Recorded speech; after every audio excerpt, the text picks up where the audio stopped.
welcome back to my channel. Bonsoir et re-bienvenue sur ma chaîne. My name is Muriel, and in this video I will be doing part 2 of my monthly reading wrap-up for the month of February. 10 days ago now, more or less, I did part 1, in which I went over the first 4 books I read this past month. In this part 2, I will be talking about just 2 novels, The Terror by Dan Simmons and Skyward by Aliya Whiteley. And since I only have those 2 books to talk about, this video will also serve as a couple of mini reviews for each of them basically. Don't expect my usual book review structure, however, but I will allow myself to go into a bit more detail about the things I liked and disliked for each of those books, more in any case than I would otherwise in a more regular monthly reading wrap-up. I'm going to start with The Terror by Dan Simmons. So last year I read Hyperion and the Fall of Hyperion by Dan Simmons, and those 2 books became new science fiction favorites of mine. The Terror is not a new favorite of mine, but I enjoyed it. And it retells the tale of the Lost Franklin expedition, which I'd never heard of before reading the book. So the Franklin expedition was an expedition to find the Northwest Passage between the Atlantic and Pacific Oceans going through the Arctic Ocean, commissioned by the British Empire's Navy Discovery Service, and it was lost.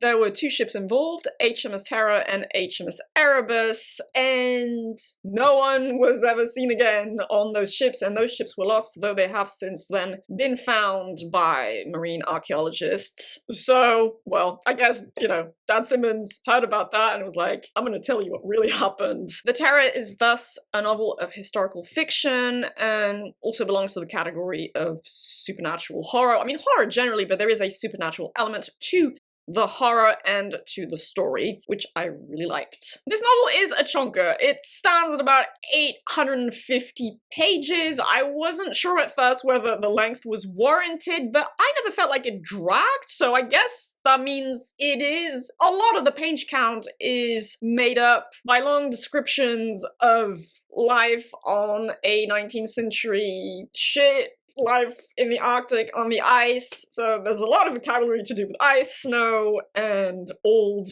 ships of Her Royal Majesty's Navy. The way this book is written is also very introspective. You spend a lot of time in the head of some of the main characters, but really the one main character, Francis Crozier. And Francis Crozier, the character, is based off of the real life Francis Crozier. There's also the real life John Franklin in the book. So you spend a lot of time in their heads, which means that there are weird tense shifts in this book.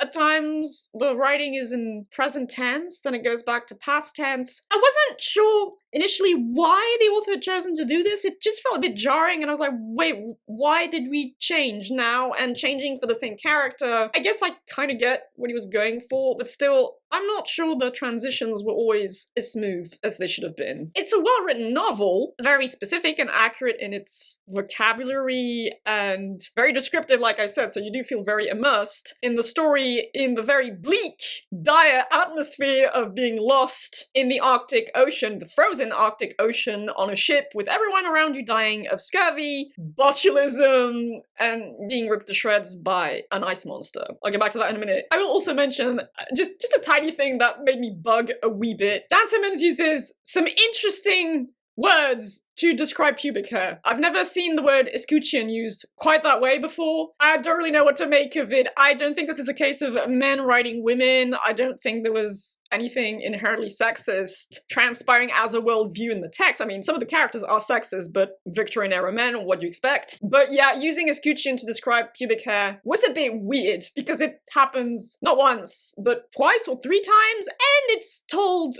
in the voice of 2 different characters from very different backgrounds. I was like, what are you doing? Well, fine. So it's a very character-focused novel, just as actually Hyperion and The Fall of Hyperion are fairly character-focused works of science fiction, I might add. You spend a lot of time with the characters, in their heads, there is extensive character development, though the main character is, like I said, Francis Crozier, and he has an interesting arc, is all I'll say. I don't want to spoil this story, but I really liked his arc. I liked most of it, and I knew what was going on with him pretty early on, and I felt really proud of myself for guessing it so early based on my knowledge of, like, paganism, mythology, folklore, spirituality, etc., etc. I'll leave it at that. John Franklin as a character is also important in the beginning of the story, and he was an absolute twat. And then you have a female character called Lady Silence. She is an Inuit woman, and there's a lot of mystery surrounding her. Lots of interesting things happen with her, though, towards the end of the book, which points to a slight issue with world-building delivery, which I'll get to in a second. So yes, I like the character work. They were interesting characters, though I didn't always necessarily relate to them, but in this case, that was fine. So in the Terror, there is a supernatural element.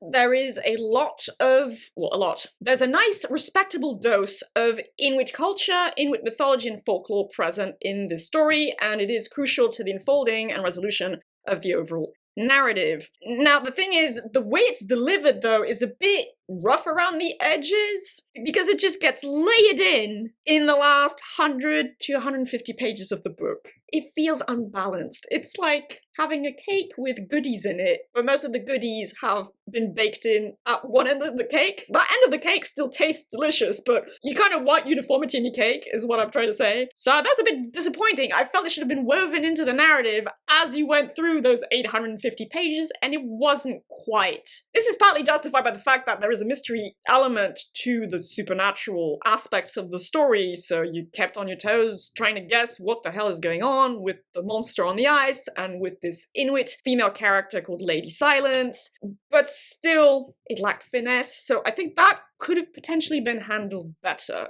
Otherwise, I really liked it, because I mean, Inuit mythology, whilst I knew a little bit about it, I was like, I know what that is. That's not something you see often in fiction, and even SFF fiction. It's definitely not one of the more common mythologies you'll encounter in literature. So I really like that. And I do feel like Dan Simmons did decent research, because I did read a bit about Inuit culture and mythology afterwards, and it seems like he was decently accurate in the words he used and the concepts he presented and things like that, so good job. And theme-wise, I don't think it's quite as thematically rich as something like Hyperion, The Fall of Hyperion, but that is fine. It's a different kind of story. It is a horror story, a historical narrative, or I mean, a retelling of a historical narrative. It's about character and characters in the journeys, though that's also true for Hyperion, but whatever. But I did like the fact that you can kind of see the character's experience out on the ice as an experience of hell or purgatory on Earth, because the Arctic environment is just so bleak. It's just so unfriendly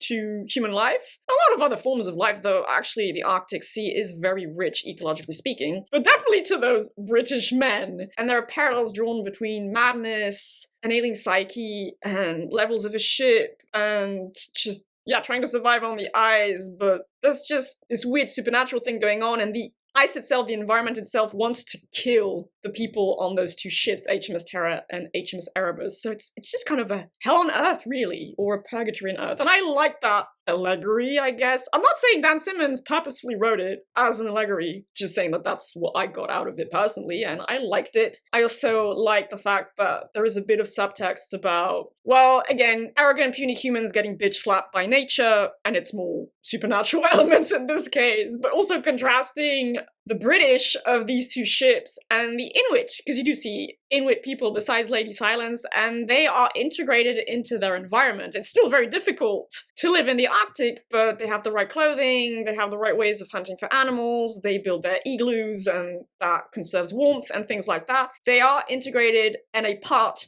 of their ecosystem in a way that those British men never possibly could be. I also enjoyed some of the kind of Hollywood tier action scenes which came out of the blue. I mean, it could be seen as a wonky glitch in the pacing, because you go from very introspective, slow scenes to just wow levels of action and borderline unbelievable levels of action and plot armor, perhaps. But I don't know, for some reason it actually worked for me in this book. So in the end, I gave The Terror a 7 out of 10. Not more, because to me it was more entertaining and enjoyable rather than deeply thought-provoking or emotion-inducing. So yeah, I can't give it more than a 7 out of 10, but a 7 out of 10 is a very good score, just as a friendly reminder. So I definitely recommend it as historical fiction, as supernatural horror fiction if you want a bit of Inuit mythology in your fiction. I haven't checked out the TV miniseries. I probably will at some point, but yeah, it was a good recommendation from both my partner and my childhood best friend, so thanks to them as well. And then after the terror, I read Skyward by Aliya Whiteley, and that didn't really work for me, unfortunately. So I was supposed to read that at the tail end of last year, but couldn't get my hands on it for whatever reason, I can't remember. And yeah, it just wasn't my thing at all. So Skyward how do I explain this novel? Skyward tells the story of this woman who keeps an inn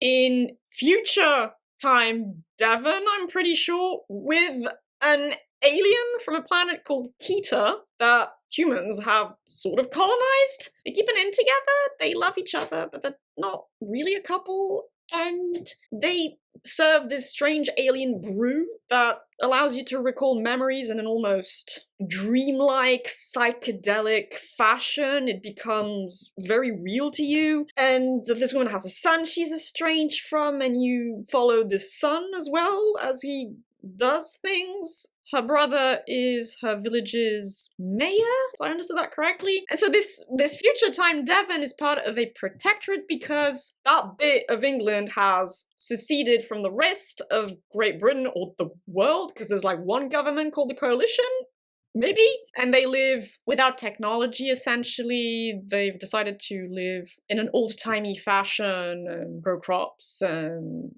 just go without the amenities of modern or future modern life. And you do go to this planet Keter as well. You learn a bit about the aliens there, the Ketans. Skyward is definitely literary, or more literary science fiction / weird fiction. Not in a too dissimilar fashion to the way Under the Skin by Michelle Faber is literary science fiction, but I really liked Under the Skin. I did not like Skyward. Writing-wise, the prose was fine. I don't know. I liked it at times. I didn't really like it at others. At times it was quite evocative. I liked some of the way the characters talked about love and feelings of love and connectedness. And then at other times, it just felt wonky in places, but I can't really define it much more than that, unfortunately. To be fair, I had spent 850 pages in The Terror. It's a very different kind of story with a different kind of writing, so perhaps the transition was just too brutal for my brain. But so the prose was nice in places, I liked it, and then wonky in others. There's these weird shifts in perspective. You're in third person one moment, then you move on to another paragraph, and there a character is saying things in the present tense to another person. Not saying it's wrong, I'm not saying it's badly done, it's just jarring. It was jarring to me. And then with regards to the overall pacing of the story, it was also just jarring because you follow the two main characters sort of for like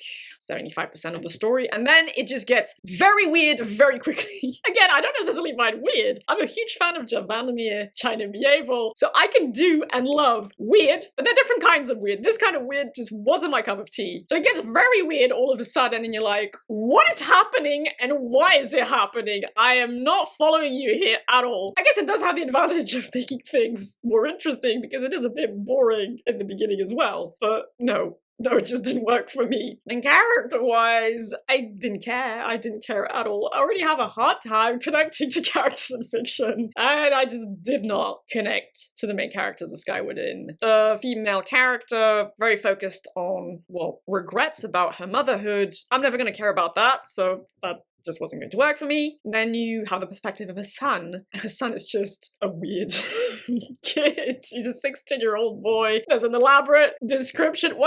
It's not that it's an elaborate description of him masturbating, but it just goes on for a bit about the fact he likes to go out to this abandoned farm, into the barn, and then he strips from the waist down and starts jerking off, and that makes him feel really good. And I'm like, more power to you, bro, I guess, but that was just the why, though. So that was just so strange. And his psychology, I just didn't get it at all. Again, the different kinds of weird. There's good weird, there's bad weird, and there's just what the fuck weird. So this was the third option. And again, you get to see some alien characters, but it was just kind of all over the place, so I just didn't care. And then, world-building wise, it just reminded me a little bit of Under the Skin. Under the Skin does not have a huge amount of pure world building. It's more about the themes and the emotional punches it delivers. There's something similar in Skyward, but there is a bit more world building, and because of that, I couldn't look away from the obvious holes in it. So that was very bothersome to me, because I was like, just tell me more about the aliens, tell me more about the alien planet. Then you learn a bit more about the aliens and the alien planet, and it doesn't make much sense at all. You're just given these crumbs of answers, and you're supposed to be happy with that. I wasn't. There is also the world-building aspect of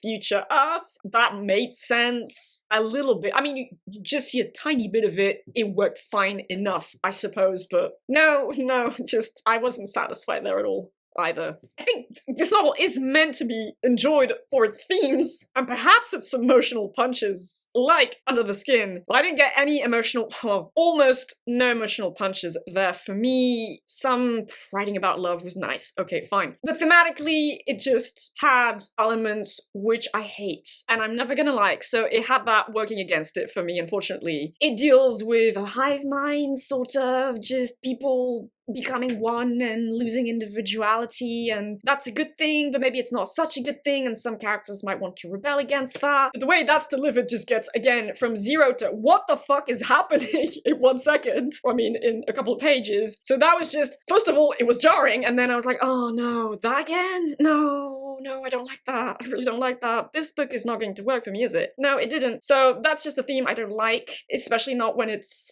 developed that way, as it was in Skyward. I guess it also kind of deals with grief, or apocalyptic grief is what I'm going to call it, because the world might be ending. It is the future, and you get the impression that things have been thoroughly fucked by climate change. But the world isn't maybe ending because of that precisely. It has to do with those aliens and stuff with the world. Don't want to spoil it for you if you're interested. So maybe grief, and I mean, again, the main female character thinks a lot about her estranged son, so maybe there might be subtext commentary about motherhood and loving your children and that stuff, which I just don't really care about. And maybe you can, I suppose, make the case that there's commentary about resisting change and then letting go of your resistance and accepting change and things like that, which are themes I can enjoy, but again, not executed this way.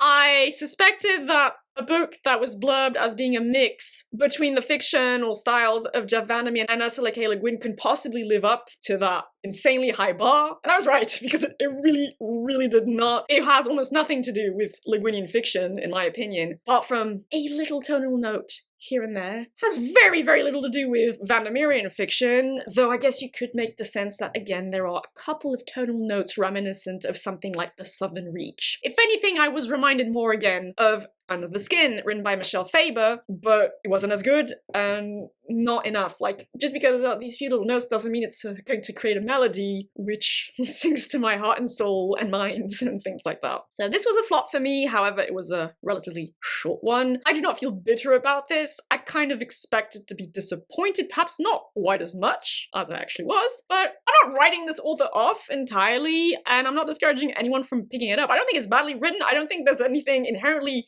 wrong, offensive, bad about it. It just was not for me. So personally, I gave it a 4.5 out of 10, but if it sounds like it might be up your alley, do pick it up, I guess. Again, I'm not discounting Aliya Whiteley as an author in the future, but not particularly enthusiastic about her other works either, to be fair. So yeah, I read a total of 6 books in the month of February, and I liked 3 of them. So a 50% success rate. Not too bad, honestly, not too bad. Though I really haven't read anything amazing so far this year, but we're still very early in the year. In the month of March, however, I will be rereading The Southern Reach by Jeff Vandermeer, and I'm so looking forward to that. I'll also be reading, well, I mean, I've already started reading The End of Men by Christina Sweeney Baird, I think is her name. It's pretty good so far, actually, but you'll get more thoughts about it at the end of next month. And I will be reading 1 book of nonfiction, Bonk,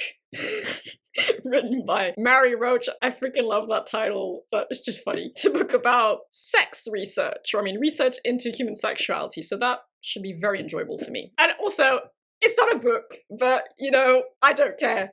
I'm also going to be playing the crap out of this in the coming month. It's the first game I've ever pre-ordered, and I'm so freaking excited about this. So yes, this is going to be awesome. I hope you've had a good reading month, and I hope you're all doing reasonably well. I wish you all a lovely day, evening, or whichever time of day you prefer, and shall see you in the next video next month.